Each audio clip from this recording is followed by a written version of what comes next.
Now, why are the markets down? Let's review the yield for corn and soybeans and the state-by-state breakdown here. First of all, on yield was raised on corn to 186 and a half bushels, up a half a bushel. Remember, the trade was looking for a 2 bushel decrease, so that was a surprise. And then, of course, the yield on beans was left unchanged at 53. I think the trade was looking for a little bit of a decline there, and we got the same yield. What's interesting about the state-by-state breakdown is how much change there was in this final report. You know, I took a crop tour with Pro Farmer back in August, and I saw a lot of yields that I didn't think would make what the USDA or what Stone X was saying. But, you know, but yet we had this big yield. Where's that yield going to come from? And as we get this final report, we see they reduced Illinois 7 bushels since the last report. They reduced Indiana 2. They reduced Iowa 6.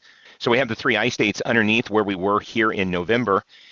And yet we went up a half a bushel. So where did those increases come from? Well, they raised Minnesota 8 bushel. They raised North Dakota 12 bushel. Those were the big 2 states that they raised. They also took 9 off of Ohio. Now you had outside of the Midwest, you had states like Delaware up 29, you had states like Louisiana up 17, Washington, the state of Washington up 20.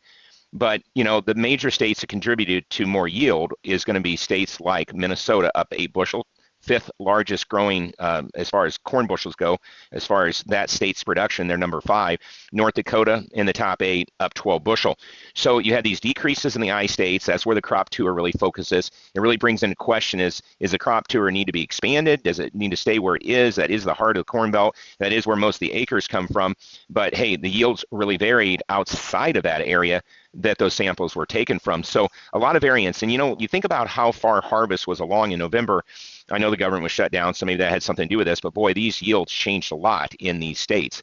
And so that has you kind of scratching your head a little bit. The review of acres for all 3 crops, they raised acres. They raised acres, 1.3 million harvestable acres on corn.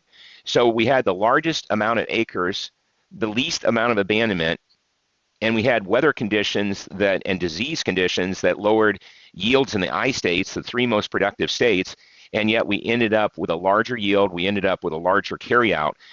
Can't figure how they came up with it, but hey, those are the numbers, and the market's trading them. That's why we're down 25 cents. The acreage in soybeans were up 100,000, so not a big change, not like corn at 1.3, but still up.